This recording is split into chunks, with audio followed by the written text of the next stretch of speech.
We're going to start without the Pledge of Allegiance. We certainly will obviously do that whenever we have a public meeting with public present. I do need to start tonight with a bit of sad news. A lot of us know Ken Clark. He passed away this morning. Ken was on the Trails Committee. He was very active in town. He came to a lot of our select board meetings. He has been battling cancer for some time and actually probably was fortunate to be with his family a lot longer than was anticipated.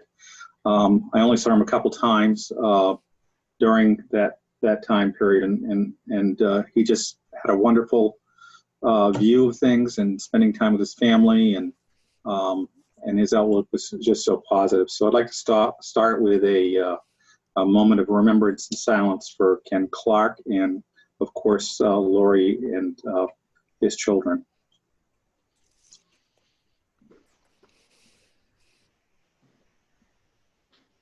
So thank you. I'm going to go ahead and, if it pleasures the board, make a couple motions up front. We have, a fairly serious situation in front of us with the coronavirus situation. I think the town has done a very admirable job in making some immediate adjustments, but I do think we need to take care of a couple of things right up front. Is that okay with the board? Yes. So I'm going to start with a motion that the town of Reedfield's emergency operations plan is hereby activated effective March 15, 2020 for the duration of the current coronavirus emergency until officially rescinded. I'll second that. It's seconded. So in terms of discussion, I just want to note, and I think most everybody probably got an email on this. We've been operating under it since March 15th. This is an unusual situation. We don't expect to have an emergency operations center, but it does allow us to coordinate with state and federal agencies, and also down the line, if there's any potential reimbursements that come about, we will be able to say, as of March 15th, we were operating with this, and these circumstances that allow us to apply for reimbursements exist. And the other thing too is this is a fairly grave situation in Reedfield, and I don't mean grave necessarily as scary or negative, but there's gravity to it. So I think officially it's important to put in place the emergency operations plan. And you can refresh your reading of that and everything, but really it's mainly to allow town officials to proceed under some emergency situations. Not all of them are going to apply in this situation because it's so different. Is there any other discussion or points to be made? I'd just like to thank Eric for all the work he's done and put together some fantastic plans that really were not outlined in the plan, but have been created because of it being a pandemic that wasn't mentioned. I just think it's wonderful work. Thank you. Anyone else? Great. So we're going to vote, and pursuant to what the omnibus COVID-19 bill passed by the legislature says, we need to, if we have an online meeting, we need to record all of our votes by roll call. So this is going to be a little unusual. Usually we raise our hands, but I'll just reverse the alphabet so I get to go last, and just call it, and it's just a yay or a nay. So on that motion that's on the floor, Woodson? Yes. Simmons? Yes. Price? Yes. Eno? Aye. Burgoyne is yes. The second motion I want to make is that during the period of declared Maine during the declared state of emergency and for 30 days afterwards, disbursement warrants may be signed by a majority of municipal officers, that's us, the select board, individually with no public meeting required per the COVID-19 omnibus as currently enacted into law. All warrants shall continue to be posted online per current practice. Do I have a second on that? I second that. Okay, so what this allows us to do is to come in or to make some other arrangements, and we probably will talk about signatures a little later in regards to the warrants, to expedite making sure that we pay our bills and pay our employees and so forth. So all the information is still going to be online. It's still going to be reviewed by the board members who go in. The packet will go out. Eric, is that correct? Yes. Okay, so it will be reviewed.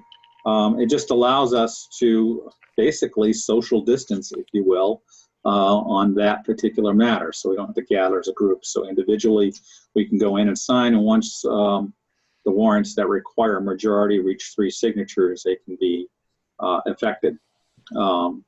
Any questions or thoughts on that? Okay, we'll proceed with a roll call on that. Woodsum. Yes. Sammons. Yes. Price. Price. He stepped away. He He'll be passed. there. Eno. Yes. Burgoyne is yes, and Price is. Yes. Thank you, Dennis. So I just had those 2 things I wanted to kind of take up front. So moving along, we do have some members of the public here, right? Do any of them want to say hello just to check, do a voice check or anything? No, I guess not. Okay, so we'll move along. We'll start with the minutes of March 16th, 2020. So the minutes were in your packet. They actually, they were intended to be provided, but Kristen was not able to complete that. She had been out of the office last week, and so those are, excuse me, not available. But let's table it. Yeah, we'll just simply table it. And then the warrants. Who did the review? Dennis? Okay, Dennis. So, Dennis, did you want? Do we want to do this last one? I guess before we just do the signatures, just give us a couple high points, if you will. Were you prepared to do that? Well, not really, but give me Okay, just a then hot second. we'll go with the signatures. Is that okay? Yeah, that's fine. Yeah. Okay, fine. Select board communications. I think I've already said enough, so I defer to each of you to please say whatever you would like. Bruce, I can. Oh, sorry. Go ahead, Dennis. Well, do you want me? Let me talk about these warrants, 41 and 42. I signed Okay. those today, right, Eric? you reviewed and you signed one of the components of 41, Okay. but we would reserve the final signature until after we have everything together. Okay. And the board So, can so do review. you want me to go through this for 41 and 42? Is that how we're going to? You don't need to, Okay. actually. All right. Then I would make a motion to approve warrants 41 and 42 in the amount of $367,981.13. Second. Okay, it's been moved and seconded. You heard the amount, and it'll be transcribed as Dennis read it. Is there any discussion? I have a quick question for Eric. Please. Mhm. So someone will still come in and review the warrants, correct? Yes, that's correct. And I was talking today with Teresa about how best to approach that, and if there's a way for us to do a digital package to get that stuff scanned in so that we can look at it without having to have people come in physically to the office to review it.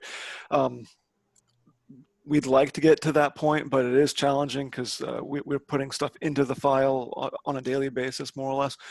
So we do have some limitations there. And just like anything else that we're dealing with right now, it's kind of a trial and error. Today was actually quite busy trying to pull all this stuff together just for the meeting tonight.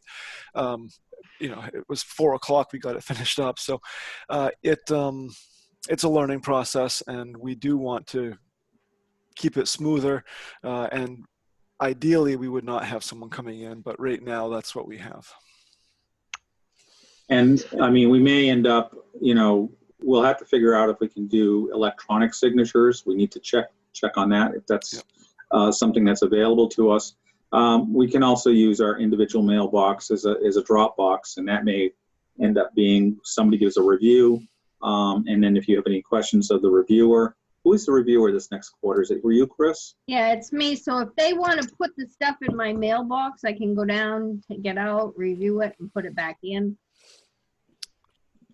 We'll do that And so initially. and then there may be 3 individual signatures on it, but they may not be actually on the same sheet of paper. Right. There may be a signature, require a signature page in each of your slots, and then we'll just staple them all together. So That sounds like a great plan. A lot less work than having Teresa scan everything just so we can all see it. yeah. I have Perel in my car, so after I look at it, I'll Perel my hands. Okay. Yes. Observe good practices here, of Touching your course. mailbox, Chris. Huh? There should not be anyone else touching your mailbox. Well, the mail, see, Eric's going to have his hands on it. Teresa's going to have her hands on it. You just have to be careful. Are there other board members who wish to say anything at this point? Well, we got a busy meeting, so we'll move along. Eric, staff reports. All right, I'll just give a brief update. We do have the tractor coming to the transfer station tomorrow. It'll finally be delivered with training happening. Couldn't be much happier about that. We've wrapped up the borrowing process for the compactor, and that's going to be coming end of April. So I think just in time, we have a few of those larger issues at the transfer station moving along, and we can focus on other items. But it's been a long time coming, and I'm just really pleased to see that backhoe coming into service. And yeah, that'll be a great thing for us. Other than that, we are continuing to try to manage flow of traffic at the transfer station. We will be installing some physical barriers to help keep staff and residents separated, especially by the recycling compactor. We've had staff feel as though residents were getting too close because there wasn't a physical divider there, so much as a lot of the other larger stores and businesses are doing. We'll be putting a physical barrier so that people dropping off their waste won't migrate that direction, and the person running the equipment can be kept safe by a physical barrier. So I think that's just another lesson learned as we're going through all of this. And I do want to say again that we're continuing to try to evolve and adapt.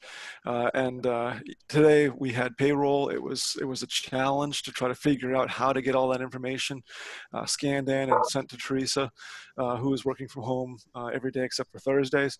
So we're learning, and I hope that this meeting goes well, or well enough anyway, that we can continue to build, because it's taken some time to get things together, and we're always looking for feedback on how to do things different and better, with the goal of maintaining that safety for the board, for the public, for the staff, and anybody else that's involved. So the coronavirus really has been, excuse me, the main focus for the last couple of weeks here, and I think we're doing okay with it, but I appreciate the action taken by the board to get that emergency operations plan in place.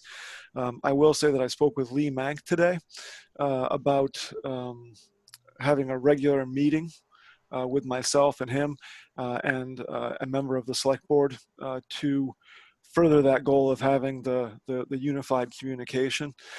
Friday afternoons work well for him, but I guess I'll leave it up to you to decide who and how you want to engage in that. If it was a standard EOP outcome, we would be meeting in the same room and doing it almost daily, but just the nature of this one, as you know, pushes us apart a bit, and Lee's eager and excited to meet with us to discuss these items. We've been doing it, he and I, for a couple weeks now, a couple times a week in person, but we're getting to the point now where it makes the most sense to probably separate and have him participate remotely as we are. So I'll stop at that. If there's any need for discussion around that. No, I feel responsible as chair that I probably should do that. and I'm happy to. However, if someone else is saying we really should have somebody other than the chair do it, speak up. I think the EOP speaks to the responsibility primarily lying with you, Bruce, as chair. Yeah. If I recall the language. So unless you have conflicts or you're unavailable, then you should unfortunately be the one. No, I agree. That's part of what I signed up for. So I'm happy to do it. Eric, I just want to say that, you know, this has been a rapidly changing situation. And now we're probably getting into a period where it's actually going to be a little bit of stability as we try to adapt, because we do know that this is how we're going to be operating right through the end of April. I want to recognize the staff and you for doing a really responsive and good job. And, you know I'm reiterating what some people already said, but, you know, it's worth it. Being responsive in very rapidly changing situations and news, and probably, I mean, I also know a lot of people have been volunteering in town and everything. So people are coming at all kinds of different angles, and I appreciate how you've handled that. Thank you. Yeah, it's been crazy. And my voice, I mean, I'm having a hard time talking to you because it's just so much time on the phone, so much time on the computer. But again, I appreciate the patience of everybody involved, because it's important, and I agree that it's important that we get it addressed, but take it as it comes, because that's about all we can do. So Great. We'll move on then, unless there were any other questions for Eric. Okay, great. Hello. Yes. I just want to take an opportunity, if people are watching, for posterity. I have signed up the information on how to help and volunteer. If you're interested in helping, if you can do any of that, I assume, Eric, that program is cooking right along. I know you may not be the head of it, but I know it's happening. So I just want to know that absolutely, I'm all on there. Yeah. Okay. Thank you. Yeah, I mean, if anybody has any questions on that, Melissa Small, we just finished a training today on that. She's going to be taking on that volunteer coordination effort in large part in order to build that program, but also broadly help respond to any communication needs that come out. So yeah, Melissa is kind of transitioning a little bit away from the core focus of library work to help with volunteer coordination. So that's very much appreciated. I have a question. Please. I don't know if anyone else is seeing this, but I keep getting a phone icon coming on the screen from a 917 area code. I guess maybe I'm asking Bill, is that someone calling in, or is something wrong with my screen? No, that would be Bill Godfrey, who's here to talk about a planning board appointment. And when I use Zoom, which I do for work all the time, for some reason it doesn't work on the audio on my computer. So I dialed in, and I'm actually seeing everybody also. Oh, that's excellent. Thank you, Bill. Okay. Thank you. Any other comments for Eric? Great. We're going to get to you, Mr. Godfrey, in just a minute or so. In terms of boards and commissions, I believe we did not have anything in the packet with boards and commissions. We did not. We did not, so we can dispense with that. Are there any members of the public who would like to address us? Okay, seeing none. Again, I know we're going out on, what is it, 1301, Eric? Is that correct? Yes, channel 1301. That's correct, yep. You know, you can always call your select board member or a select board member if you have a question to clarify on the meeting or whatever. This is an unusual circumstance in how we're meeting, and we don't have a lot of people usually at our select board meetings, but the opportunity has changed in some ways. And we realize there's limitations on that. So we just want to recognize that. So we'll move on to appointments. And Mr. Godfrey, we have your appointment in front of us for for the planning board, which is a really important job in town. And I really do appreciate you filling out the application and stepping forward and so forth. Usually at these meetings, the way it goes is we just really have a short discussion with the individual, and it's mostly to show our appreciation for volunteering and so forth, but they also give you an opportunity to say a few words. So I'll just, if you would like to say anything before we consider your application, we'd love to hear from you. Sure. Well, I've been a full-time resident of Reed Field for about 2 years, but I've been coming to Reed Field, Maine since 1958, probably before a lot of people on this call were even alive. My godfather bought a camp on Lake Maranacook in 1958. It was a big part of our lives. He sold it in 1970. We never forgave him for it, but we didn't stop loving him.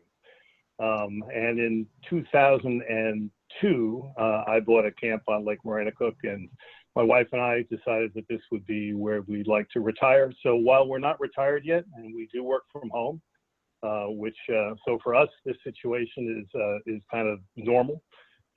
We are going to retire here, and since we live here full time, I thought I'd like to be able to get back to the community, and I thought this might be a way to do it. Great. I really appreciate that. Are there any questions for what do you go by, Bill, right? Bill, yeah. Yeah. Are there any questions for Bill or anything anybody like to say? Just thanks for volunteering. Yes, thank you very much. The planning board is a committee usually of very busy people in their personal lives, and it's often hard for them to pull a quorum together. So it's really important to have a full roster, and we really appreciate you stepping forward. Yes, thank you, Bill. Well, I will confess that I am still working full time. I do travel in my job, although I haven't been on an airplane for a month, which feels a little bit odd. But I am here whenever I can be, and this is my full-time place. I might miss a meeting from time to time because I'm off in some other part of the world, but for the most part, I'm here and kind of looking forward to helping the community, and this is a way I thought I might be able to do that. So I think my wife has also volunteered to help the planning for the community day, Heritage Day. So she's trying to get Great. involved also. Excellent. Thank you so much. I'd like to make a motion to appoint Please. William Godfrey to the planning board for a term beginning tonight for approximately 3 years, ending on 6/30/2023. Second? Okay, it's been moved and seconded to appoint William Godfrey to the planning board for a term through 6/20/23. 6:30. 6:30. And actually, it does read 20 on the application. So we're going to get 10 more days out of you, Mr. Godfrey. Okay. And because we're holding a remote meeting, and this has just been approved by the legislature for us to do that, I actually have to call roll calls now rather than just take raise your hands. So Woodson, Yes. Sammons, are you with us, Chris? I think she dropped out. Price, Yes. Yes. Burgoyne is yes. Okay, so we're all set. We have a 4 vote there, and I'm sure Chris is going to be reconnecting with us. So you're welcome to stay for more of the meeting if you would like, Mr. Godfrey. And if you have other things to do, we certainly perfectly understand that. So thank you so much for volunteering. So I appreciate it. Thank you. I'm looking forward to working with you. I do have my daughter, my 14-month-old granddaughter, my son-in-law. My daughter is expecting her second child, sheltering in Maine. They live in New York. So I'm going to go back to them. But thank you all very much. And Eric, I'll ask you if you could to let me know where and when I have to be next. Okay? I made Thank a you note all, of it. and, Yep. And appreciate your time tonight. Best of you. luck to you and your family, Bill. Thank you. Bye-bye. Right. So we're moving on to old business, which is the FY21 warrant. Does anyone want to give Chris a call just to see if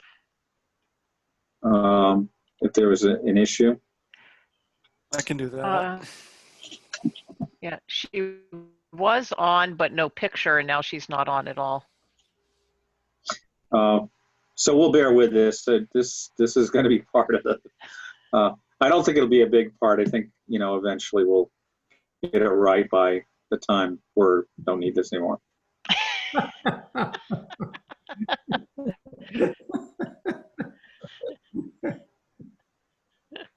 That could be a while. It could be. Hi, Chris. Yeah, you lost me. Yeah, we're voting on Mr. Godfrey's nomination. So did you want to register a yes vote? Yes. Thank you. We'll go ahead and do that. We also have another individual, Mr. Stevens, who's connecting. But we'll move along. So Eric, we're ready to talk about the budget. Sure. So the packet I had just included the final version of the ordinances that we'll be looking at, and a draft budget for to address in some way the issues that were discussed at the joint select board and budget committee meeting.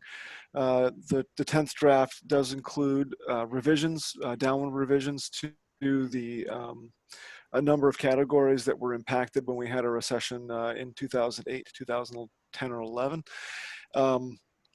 This reflects those. It also reflects a reduction in state revenue sharing by about 35% from what the state had projected in February. So a very abrupt reduction in that. Not knowing really where we're going to land with that, but knowing that the state has said they won't be able to meet those goals, or very likely not able to meet those goals. It would be flat funded from what we had in this year's budget, but again, the real difference there is that the ratio, the rate, the amount of revenue sharing coming back to the communities by statute has been increased. So the formula is in our favor, even if the revenue stream is not. So I think that the best place to be would be a flat funding of that particular revenue line. And that does make a big difference in what we have available for funds. Can I So interrupt you? that's one of the Can I largest. interrupt you, Yeah, Eric? sure. I just want to make sure I take a couple of things in pieces. I want to dispense with the ordinances really quickly if I can. Perfect. The food sovereignty ordinance, I believe, has been first and second read. So that's ready to go to ballot. Is that correct? Correct. What? Correct? Correct, yes. Okay. And then the planning, the administrative ordinance, that's been just first read, right? We read it twice. We had a first reading. There was an amendment to include an expenditure of carry forward Okay, item. so we're and so this would be the second reading tonight, or the second and final reading tonight. okay. Hey, Bruce, if Yes. it was amended during the first reading, does that mean that we really go back to square one and start with the first reading post amendment, or is the second reading? No, I meant readings are done in process. So in other words, once we have the first reading, we make some changes, and then the second reading is really final, or we say we're going to hold it over because we want something more done to it. Okay, so the amendment didn't hinder the process in terms of the timeline. No, the amendment doesn't then have its own life as two readings. It only is, it's intermittent to the readings, if you will. Is that correct, Eric? That's the way we've always That's how practiced we've it. always done it. Is it's an iterative process whereby any changes get carried forward into the next version, and it's just a rolling revision process. So we have it in front of us here, and I think the changes are complete. So I'd like to take a motion, if I could, on the administrative ordinance, and I'm prepared to do that unless someone else would like to. I'll make a motion to approve the Town of Reedfield Administrative Ordinance as presented. To go to ballot, right? Yes, to go to ballot. Because we don't approve it, actually. I mean, Yes, we put it forward. yes. Okay, is there a second on that? Second. It's been moved and seconded. Is there some discussion on the administrative ordinance? Usually we see a final copy side by side with the red line, and that just was not part of the ability to prepare for tonight, I don't believe. So we're not worried about that. We have all the changes, and if we had to read it out, we could. So obviously we're making a little bit of an adjustment process there. Is there any discussion on this warrant? On this ordinance? Okay, we'll proceed with the roll call. Woodsum, Yes, Sammons, Price. Yes. Yes. Burgoyne votes yes. So the planning board one, really the planning board puts that forward. All we do is just bless it, right? Yeah, Sure. and we had to We've take never a really, look at. we've never actually done readings of that. It's sort of we're apprised of what will go forward from the planning board. So you have that there, and that's what will be going forward. And if there's any comment, it's more informative to the select board than anything else. Yes, I did just want to clarify that when we looked at this last time, there was that change that did not show Okay. in the actual documents included for the select board. That does, it's full and complete and corrected per the planning board. So the reason I brought this back was just because of that one issue of that change in wording for one item, but what you have in front of you is the complete final version per the planning board. Okay. if And I so- recall, that was on page 118, the agriculture intensive. We just switched the beginning and end of the sentence. Exactly. Okay, Okay. Does everybody feel informed? Yes. Yes. Great. Okay, we'll move on to marijuana establishments ordinance, which is going to be, if we put that forward to ballot, there'll be a number of questions. Is it 7 questions? Is that correct? I thought it was Um, 8, 7 individuals and 1 overall. And one overall. Okay. So we have that in front of us. Voted on if the 7 are going to be voted on. Can you repeat that, Chris? They have to vote for the overall, or else anything they vote for the 7 isn't going to count. Correct. And did we determine after the discussion at our last meeting, whether Dennis prevailed with his argument about the umbrella section being at the end versus at the head, which is the one that enables the others? Which way was it listed? At the end. Originally? At the At end. the At end. the end. I think we settled on that. Yep. I recall our discussion that we actually kind of went 360 degrees around that one. We ended up right back where we started. That made more sense. Remember, Yep. Thank It you. was a good discussion. So, yeah, when you arrive back at your original position. Oh, we discussed it. what did he I would hope? make a motion that we accept this reading to place on the ballot of the marijuana establishments ordinance as presented. I second that. And moved and seconded. Now is there discussion on the motion? Who would have thought a child from the 70s would ever make this motion? Okay. In keeping with the iterative process, I do want to point out that Section 6A does have a change as requested by the planning board, essentially giving them an intermediary review and approval role. And so that's in red in this draft that you have. It essentially just puts the planning board in.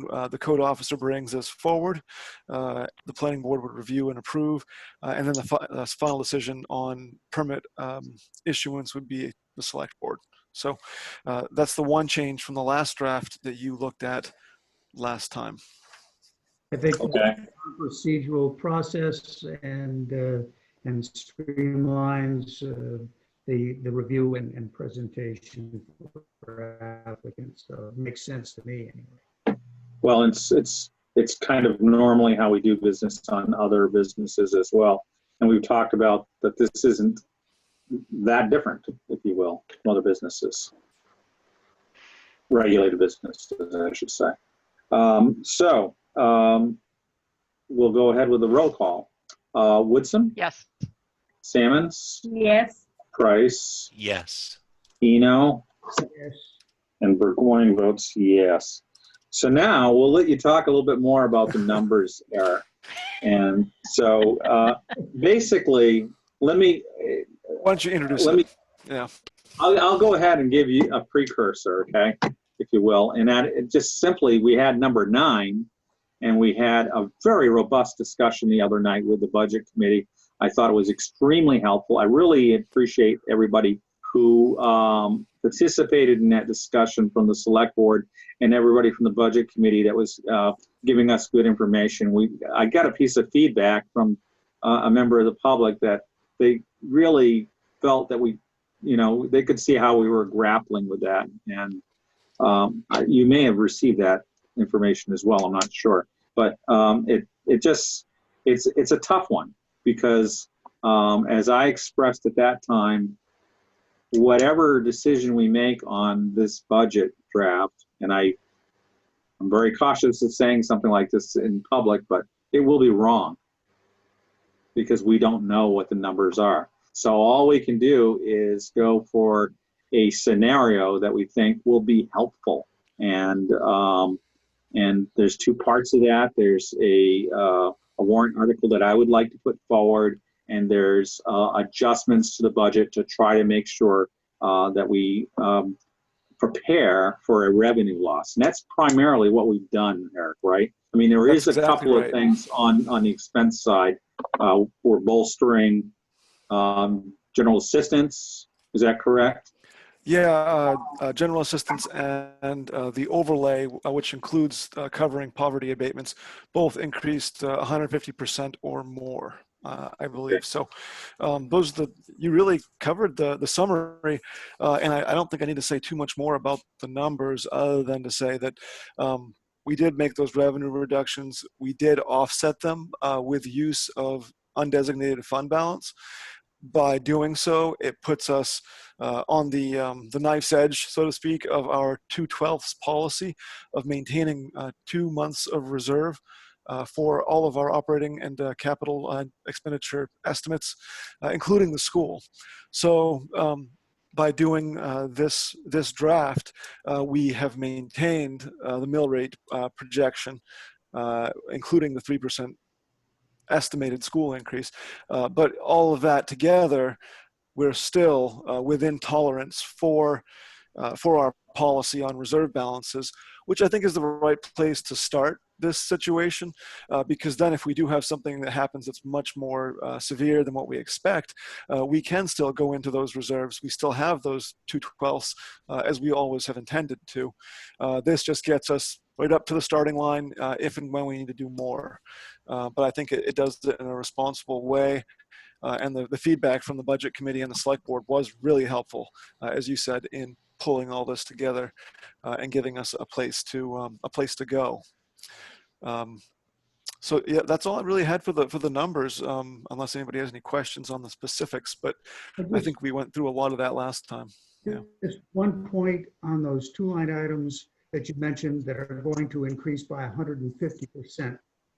Yes. I think that's a scary number when you're talking percentage, but the reality is they're very small portions in terms of total expenditures in the overall budget. So 150% may sound overwhelming, but the reality is they are not.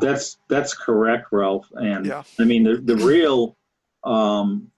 real thing we're addressing in this budget is what we anticipate as a revenue shortfall. And that revenue shortfall is reduced. That's not just reduced on revenue sharing, right, Eric? Did we put in a lower number on vehicle registrations? We did. We put lower numbers on, let's see, eight There's a number separate of items categories. highlighted. Yeah. Yeah, maybe 9 or 10 even. Okay, you don't need to go through them individually. We have them. Yeah.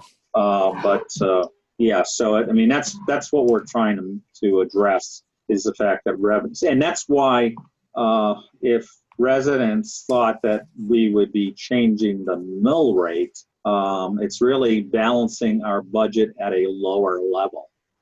That's how I would describe it. So way to put it's, yeah, so it's 90% of the former budget or something.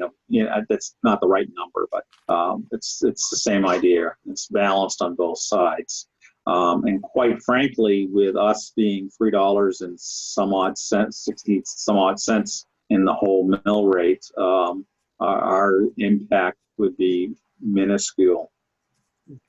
Yeah, and actually, that is one point I do want to make. With the new formula in place of using more of our undesignated reserves, our impact on the overall mill rate actually goes down. Before, we were going from 3.55 to 3.6. With this scenario, we're going down from 3.55 to 3.5. So positive direction on that. And but the big picture is, as you've all said and know, is that we don't know what's happening with the school, and that can make everything change. Yeah. So. As a point of information, a couple of days ago, I spoke with Eric about my concerns about hard times reducing the actual collection rate in terms of the revenue that would be coming into the town, and was our percentage of collection legitimate? And he is comfortable with it, and if he's comfortable, so am I. So, go ahead. Talk about concerns that we have, or do you want to keep dealing with just what's on the report as it stands? Concerns in what way? Just of different line items. Go ahead. This is it. Okay, so I have 4 different things, so you can count down. Has anyone spoken with Superintendent Jay Charette or anyone from the school board to know if they're planning on trying to do anything more conservative given the situation in the world? I spoke with Jay, and I mean, I think they are a huge manpower-driven operation, and they have contractual items that they must keep up. And Jay did not say that to me, but I know that because I served as the finance chair for the school board for the Marana-Cook District. And so that in itself has a great impact on the budget. They have been growing at a fairly large rate over the last number of years, and they've set a target of 2%. I think that's going to be very hard for them to achieve, but I do expect them to achieve somewhere between the 2 and the 3% high. They're pretty committed to working through to that level. As far as something more dramatic, I can only say that, if residents feel that's important,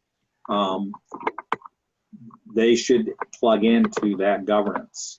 In other words, when school district has their hearing, and I'm not even sure how they're going to do their hearings on the budget. We're figuring that out ourselves for us. But, we do have representatives from Reed Field. They're on our website if residents want to speak to them, or select board members for that matter. So the long and short of it, Catherine, is I don't have commitments, but I think I know it's taken very seriously. Okay. That just affects other things that come down. So my next question is concerning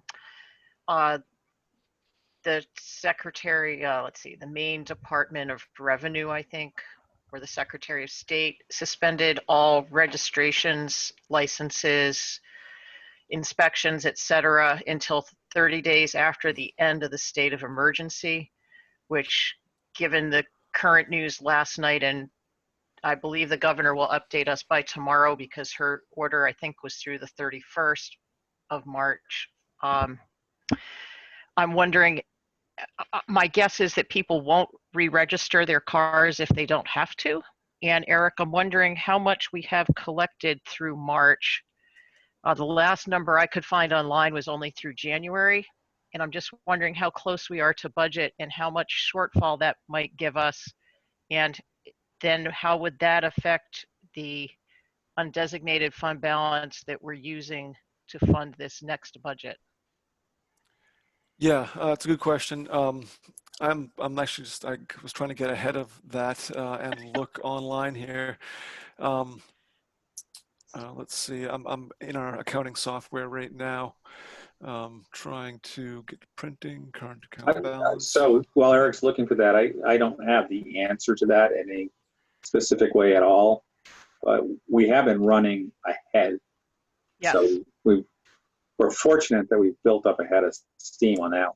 And there's a bunch of people that will do it online. They won't take advantage of the fact you don't have to do it. Right. But if it's $100,000, that affects us differently than if it's 20,000. Absolutely. Yeah, so we had budgeted for $525,000. We're at $445,000, so we're only 80,000 shy of that. I don't know where the next few months are going to lead us, but we've been pretty consistent in overestimating our projections. I don't know if I don't know where this is going to land. I know that we do see online registrations continuing. New registrations are the most affected, but I'm looking at the revenue, and we have 120 pages of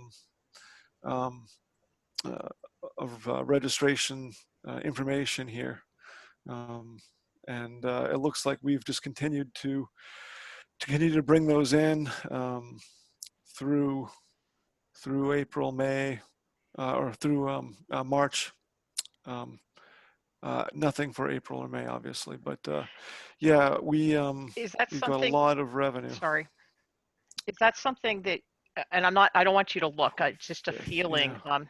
Do those registrations come in fairly evenly across the months, or is there a season where people tend to have a lot of car buying, so they all come in like October, November, for instance? We tend to have a spike in January, which is odd, but people get tired. But we also have around President's Day, those sales. But yeah, no, I can look and see if we can see what the trends might be, but I guess I don't really know. I will say that we do have revenue continuing to come in at a much slower pace than what we've seen, but we had stuff coming in even Friday. We had registrations coming in $1,200, so for that one day. So, but that's good news. That's what I was looking for. It is, yeah, and I think that it wouldn't take too much over the next really 3 months to make up that $80,000. We do budget conservatively, so yeah. Well, I think I saw. I'll do my best, but I'm not sure we can really give any reliable estimates on that. I think I saw. I don't remember the number actually. It's probably right on here. That it was significantly higher than the 525 last year. Yes, that would be on that sheet. Because we always estimate lower because it is a revenue line. So I'm comfortable with all of this.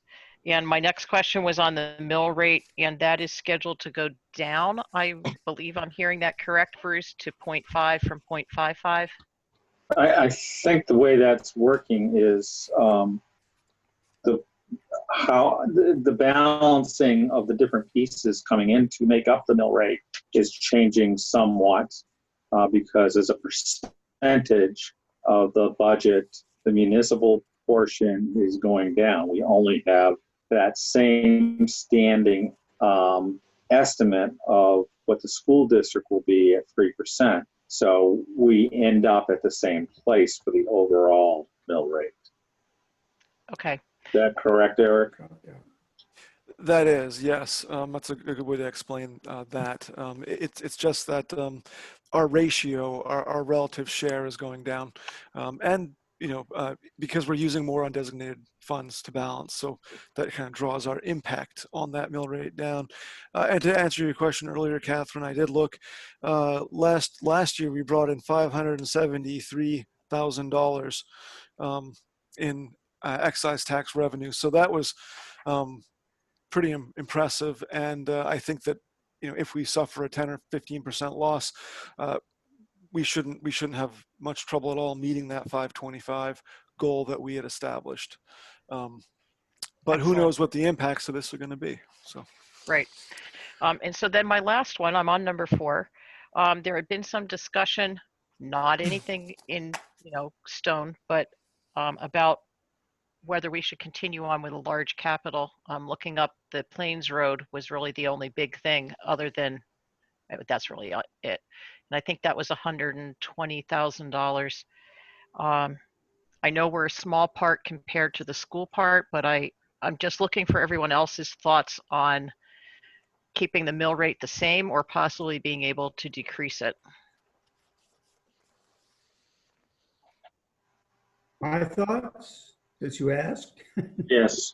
I think we should leave it in the budget as is. Simply because it's there doesn't mean we have to spend it if we find revenues are not anywhere near what our conservative estimates are.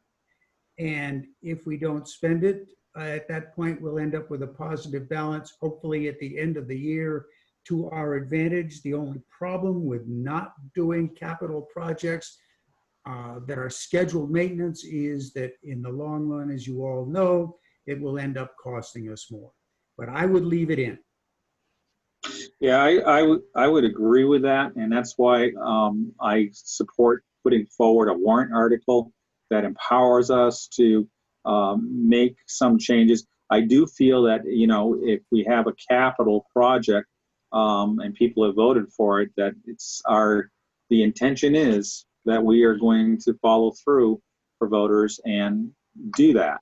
Obviously, this is an extraordinary time, so that's why I want the tool of the ability for the select board to make a cut. And actually, I think I expressed this the other night, is I don't think we can just go through and try to trim a little bit here and there. I think, we would have to say, we're gonna cancel this project, the paving project, for instance. In terms of what Ralph said, and you pay for it on the other end, I'll have to disagree with that a little bit, and I'm only disagreeing to the extent of that it is our intention to continue with our maintenance process, and it is a hiatus, and there will be a little bit of a lag, but because we've been so good at staying on the mark on that, and will plan, I believe, I don't see any change in this board's attitude towards staying on the mark with our road projects, that it'll simply be a hiatus, or it'll have some effect, but I don't think it's going to lead to a road that would normally be rebuilt or whatever in 2025 failing, for example, because of this being put off. I would also add that, in my estimation, no matter what numbers we put forward, there is no guarantee that what we have on paper will end up being what we have in hand. And I think that every town and every state and the country is experiencing a thing where we're putting forth a budget. Really, what's going to be tested is not our budgeting skills, in my opinion. It's going to be our ability to react and to adapt what we have or what we've put in, and to see how we are able to kind of, maneuver that. So I feel like any question about revenues or anything like that, we just don't know. But I do know that there is a stability in putting out a budget that says, hey, listen, in a perfect world, this is what we want. We'll be able, because we have such fine planners and a dedicated group of budgeteers to help that out. I think we have a very good sort of framework to send forward. So that's my 5 cents. And also, I mean, the budget has tried to make some initial reaction to what revenues declines will be. So it's not we're stubbornly staying in one place because that was the plan, but we've made an adjustment to the plan, and then we want to have the ability to further. And there will be more. We will be adjusting somehow. Absolutely. Absolutely. But if you have a car to register, please go ahead and do that. Yes. I've registered 3. All right, Chris. Thanks, That big Chris. camper, woo-woo. So Bruce, at this point, I think we had called or asked the budget committee to come back to meet this week. Is that correct? So we're not actually going to take any action on this third proposed budget. Is that correct? No, but I think we should give Eric a sense to take to the budget committee that we think this is where we want to go. I think it's a good working budget. We should go with that, knowing that we might have to make changes, and you're going to take care of that with a warrant article, right? If the board agrees with me, I'm going to put that warrant article forward. I mean, we have to start somewhere. We Yep. had a budget, we pared it down. Eric's very good at keeping track of figures. I think it's a real working budget. Okay. My sense Go that- ahead, Ralph. Excuse me, that from what I heard, reading the tea leaves from the budget committee input, I think they were somewhat happy with Eric's alternative budget. That was also a topic for discussion at that meeting. And I think the adjustments that have been made since then should satisfy their concerns. They had some legitimate issues. I think the steps that Eric has taken address them to the extent we can address them.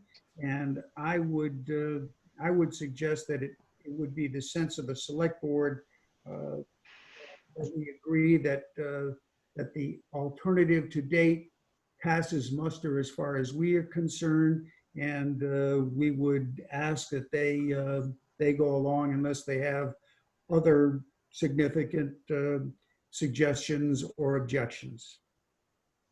I agree with that. Here. Yep. Okay, great.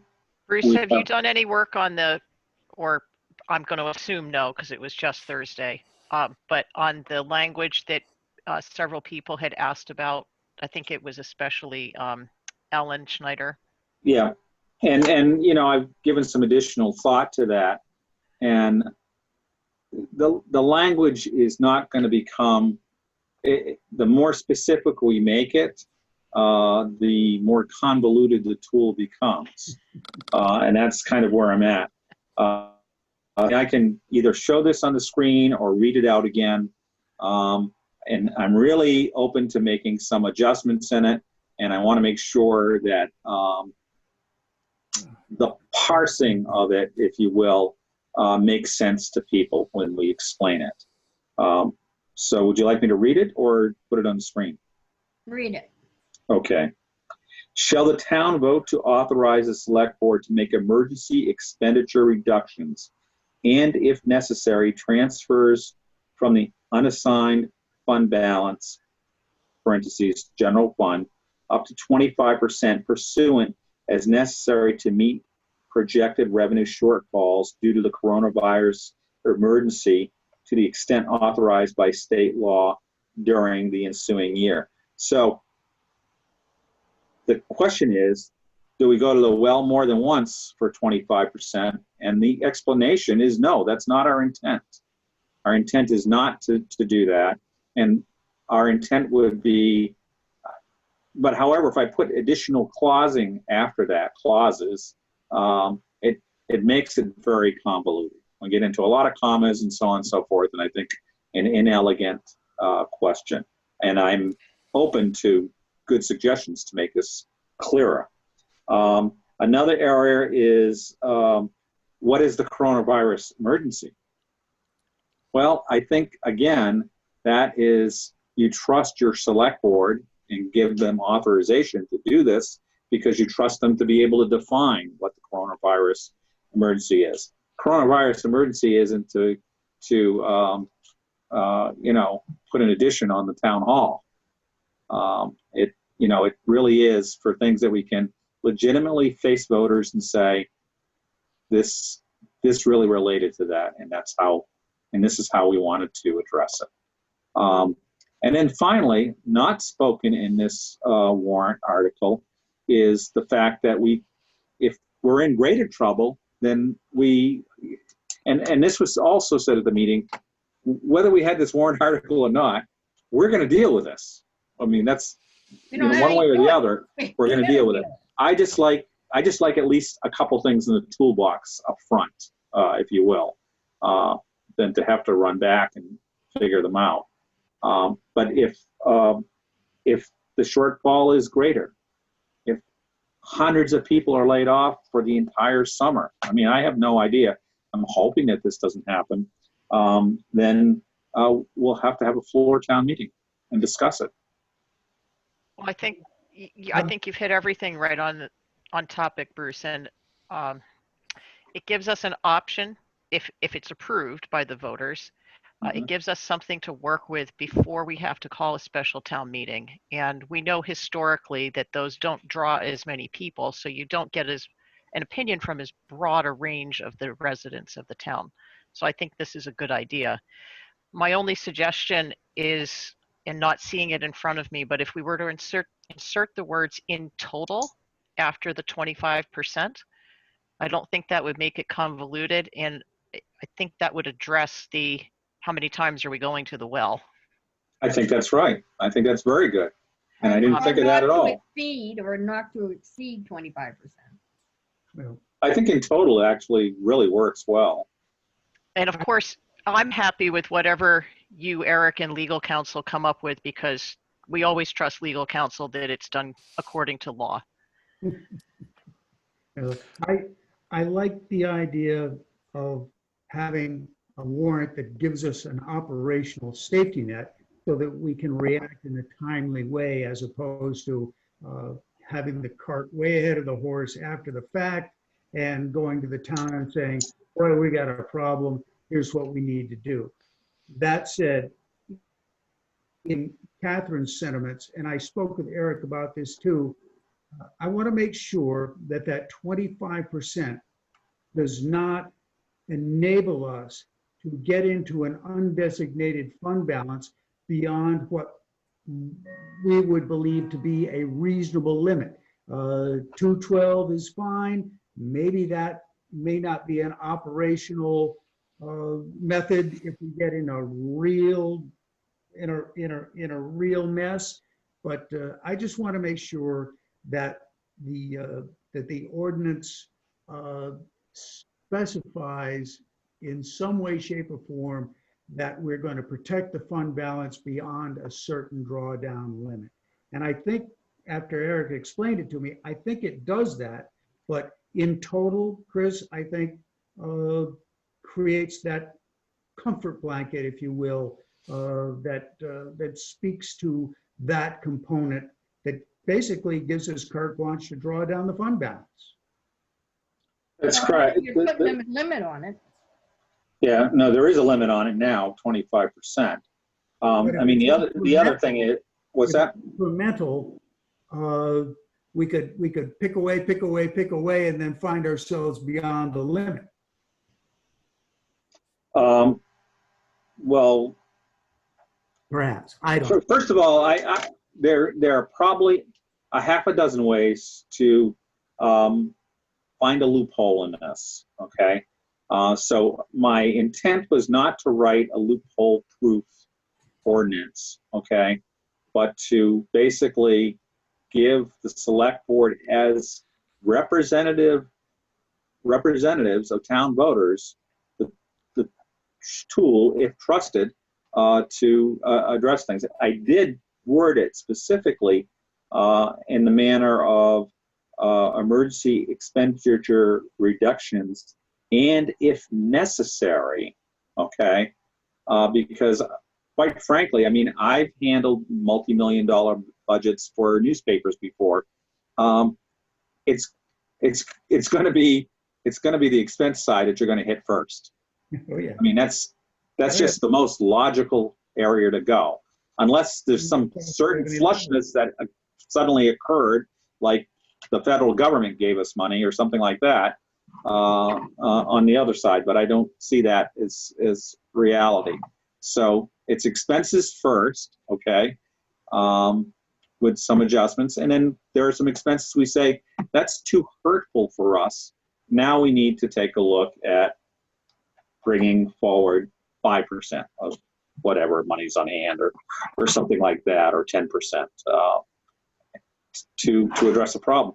And the other thing I would say is this is a tool that if we're uncomfortable with it because we're getting pressure from people in town or pressure from each other, we can still say we still need to go to this floor meeting because yeah, we've done this particular project cancellation and we've taken 10% out, but we're now uncomfortable.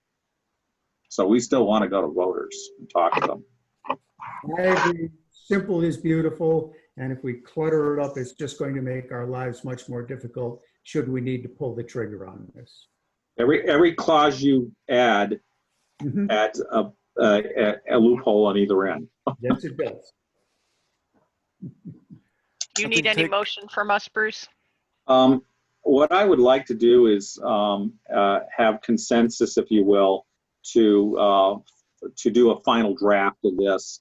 And I haven't really talked it through clause by clause with Eric, and to tie it up. So we would be making our warrant approvals where we vote on different warrant articles to put forward to voters with the select board's recommendation.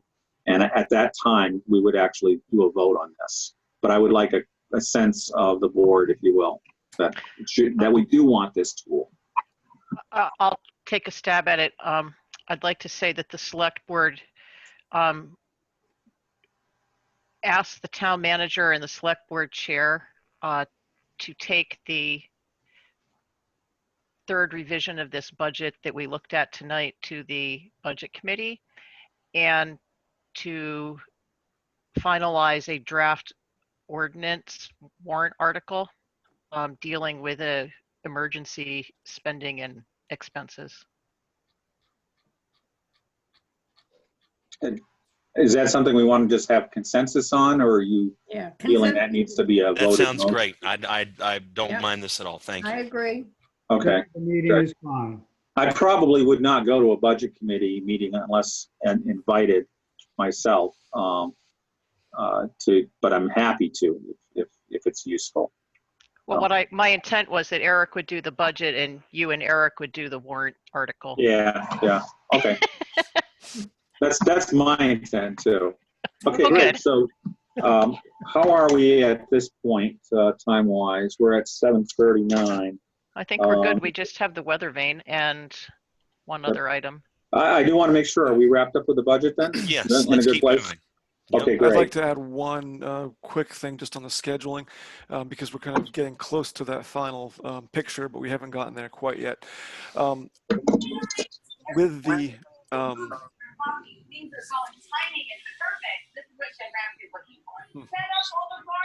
anybody else hearing that? Yeah. Yes.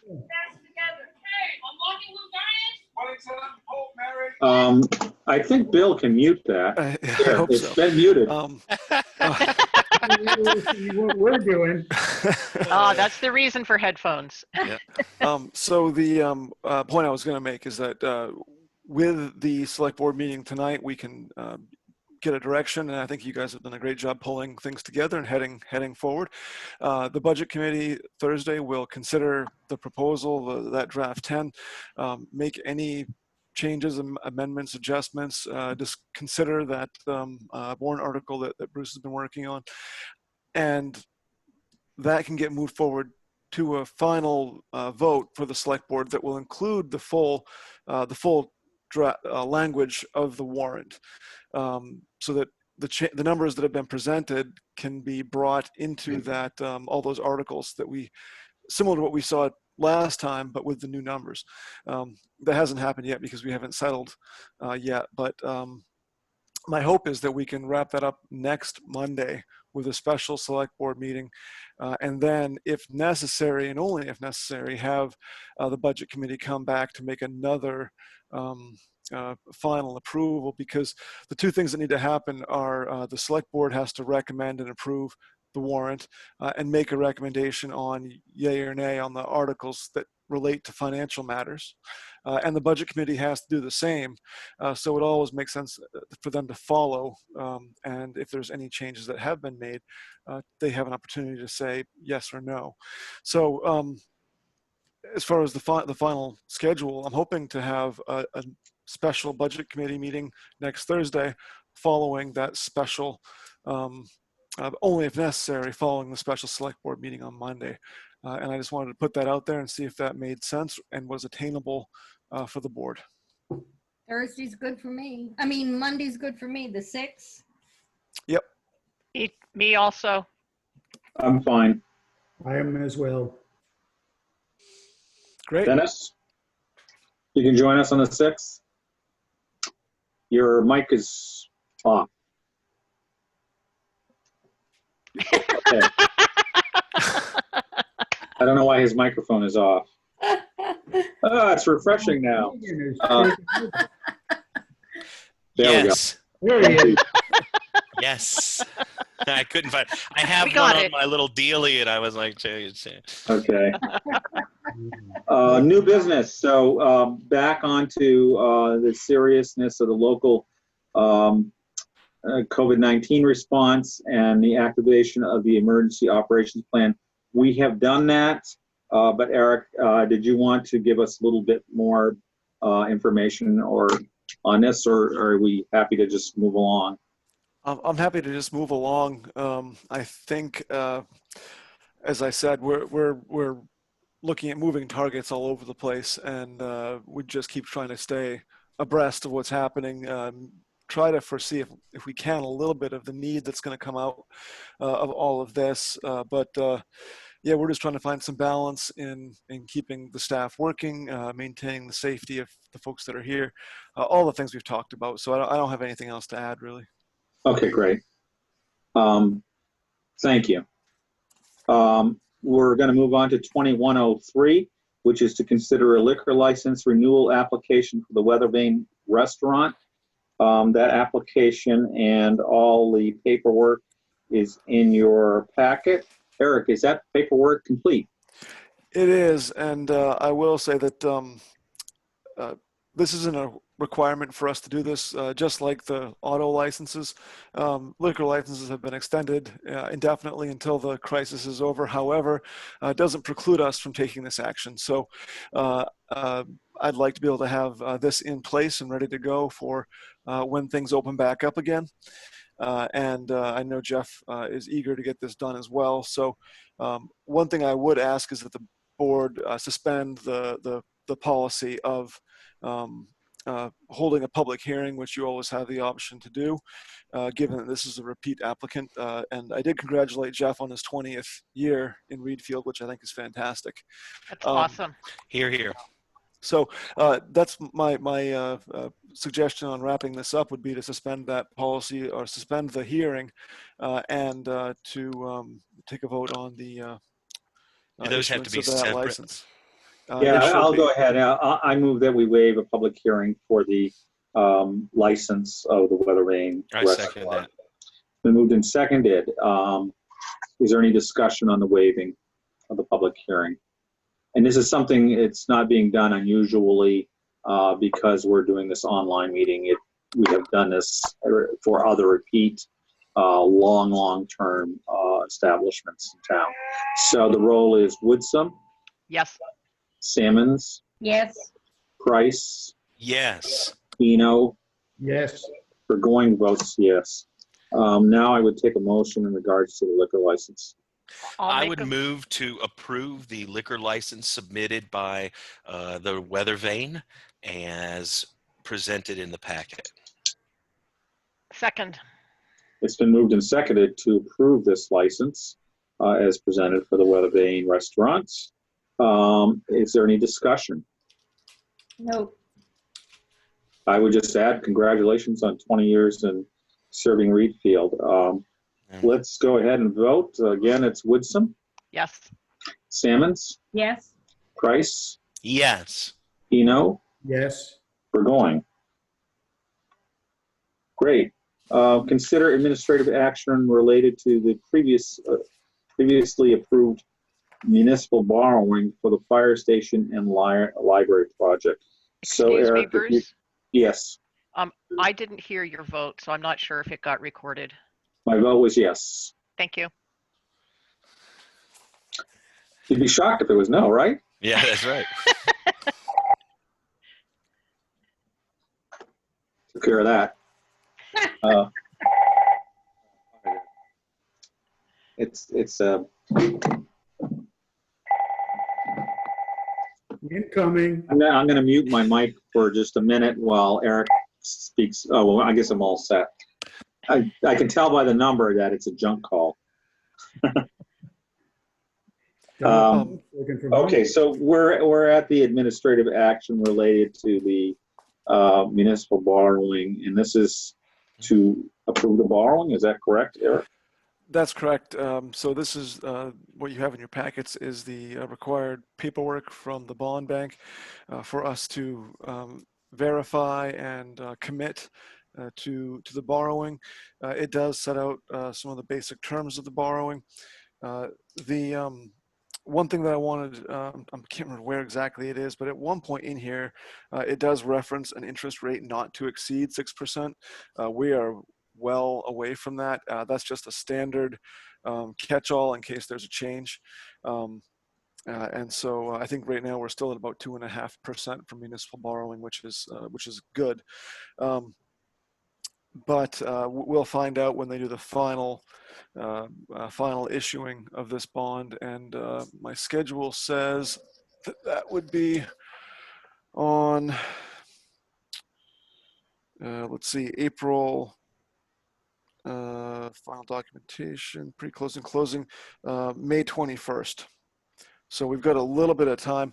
The bond bank is another institution that I'm not sure how they're going to be moving forward with all this, but everything I've seen from bond counsel indicates that they're not going to have an issue meeting their obligations. They're more concerned about us doing things on our end. So this packet, less the numbers and the term, for the what we saw for the last bond that we had issued for the fire truck. So this should look pretty familiar to you. I did go through this and discuss it with bond counsel, and we don't see any issues or any reason why we shouldn't be executing that. So prior to any signature, we would want to have a vote on moving forward with this borrowing. So as I read this in here, we need to do two votes. One is for us to sign, and then one is to authorize you to sign. Is that correct? That would be the best approach, yes. Okay. I'd like to make a motion that we accept the resolution of the Select Board of the Town of Reedfield, Maine, authorizing the sale of $550,000 general obligation bond of the town as presented.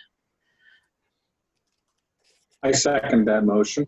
Can I jump in for a second here? I did not see an interest page that speaks to what's tagged onto the principal. And after hearing your explanation here, Eric, now it's not to exceed, so the interest target is out there floating around in addition to the 550,000? Yes, yeah, the 550 is just the principal amount. The interest, yeah, like I said, will be settled on later.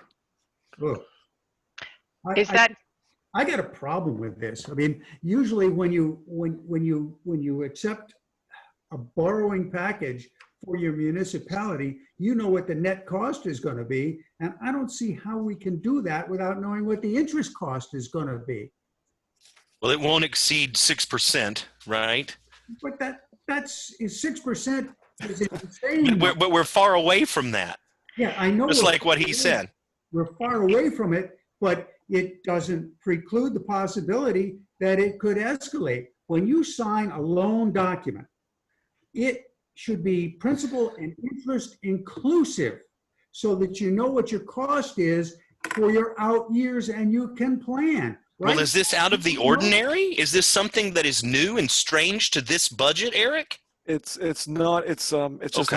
how the Maine Bond Bank does business. Okay. When we sign lease agreements, for example, with Androscoggin Bank, we have the interest is all fixed, but because they meet and they issue these bonds at months in advance of when we're Right. completing our administrative portion of this, there's just no way to know, and so they Gotcha. don't include that Gotcha. because they could get caught out, or we could. So get this caught is out. something we've done before too. Yes. Okay. Yes. And it's But because it's the municipal bond bank. Yeah, we have no power. It's not a borrowing from another private institution. that's right. And I guess all I can say in defense of the bond bank, because it does make me a little bit uneasy too. And the first time I saw it, I was, a little bit surprised, especially by that large 6% potential number. It's crazy. But the fact of the matter is that they typically have better rates than anybody out there, and have regularly come in rate in the same or better than any other institution that we could borrow from. So with that being said, if we borrowed from somebody else, we'd be paying the same or a higher rate more than likely. And that's really all I can say to help try to make you more comfortable with the situation. and what was the number that they gave us, Eric? I think we were at 2.4, 2.5, somewhere in that range for municipal borrowing. Thank you. For this. Why couldn't the language be adjusted so that it would reflect a number that speaks to what the current interest rate is for municipal borrowing with maybe a point or two variation, not 6%? It's process, and I'm sure you guys have all done it this way before, but boy, I don't sign loan agreements that don't spike out the total cost and the incremental interest costs so that you know what you're getting into when you talk to your taxpayers. Well, the interest rate is a moving target right now and it's going down. Do you want to tie into something that's too high? I don't want 6% as a projected. No, I want to know what the net cost is going to be when we do this. You don't know what it's going to be until you settle it. Yeah, I think we're getting off target. Yeah, I think we're getting off topic. we need to sign it, but boy, I don't like it. Yeah, Okay. we're off topic. Thank you.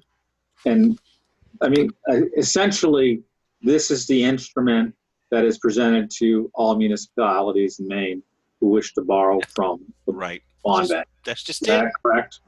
Yeah. Eric? For this institution, absolutely. The other bank might have a So- different process, but this So is it for the bond bank. We are free to take this and say we're going to shop it and not approve this, but we believe that we will almost always get the best rate with the municipal bond bank. That's the difference. And so the caveat on that is they get a little bit freer language than we would like. Yeah. So the motion's on the floor. And can you repeat the motion, the sense of the motion at least? Yes, I said that I would like, I'm trying to scroll up, sorry.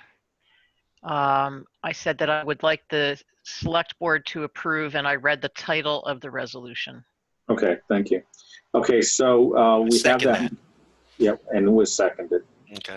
So I'll call the roll. Woodson, Yes, Salmon, Yeah, Price, Yes. Eno, Yes. Thank you, Ralph. Nothing wrong with voting no if you believe. I will Well- also commit to talking to the bond counsel, Bonnie Martinolich, about this, but I think we've talked about it before, and there's just nothing we can do with it. But I'll talk to her again. I do understand the concern. I'll talk to her again.